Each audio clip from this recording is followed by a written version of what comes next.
wherever you are sitting today listening, you have survived 100% of your worst days ever.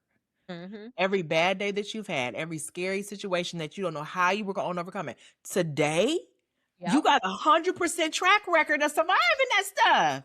So there's a good chance that in the future, you'll still be able to survive it. But if you can survive it, there's an opportunity for you to have something better on the other side. And I think you said you were going to share a little bit about that moment when you decided to have my perfect baby niece and what that looked like.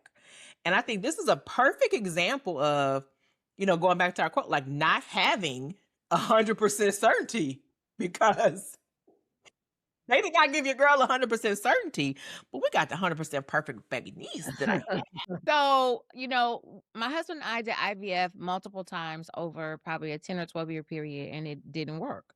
When we went back this last time, I really thought like, okay, I know our baby's coming. I don't really know if it's this cycle. Still, I don't know if it's this cycle or not, but I know that we're going to have our baby. Everything's going great until like 3 days before I'm supposed to have the transfer.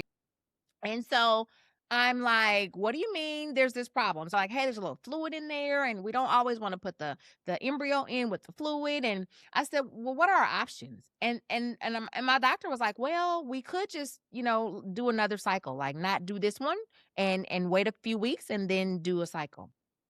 And I said, "What other options do we have?" He says, "Well, we've drained fluid before and put in embryos." And I said, "Has that been successful?" He said, "I think that's happened once or twice out of every time he's done it." So not great odds, right? And I said, "Give me the weekend." So if we got, a couple of more days, give me the weekend. And we went back in that day and they said, "Hey, there's a little less fluid in there than last time. Not 100%, but closer on the percentage that I want." And he said, there is, and it's just a small amount of fluid, but we don't want any fluid in there. And so he said, we can drain it out and go ahead and implant the embryo if that's what you want to do. And I sat there in the consultation room with my husband and the doctor. And I felt like God said to me in that moment, if you don't have this baby, it's not going to be on me. It's going to be on you.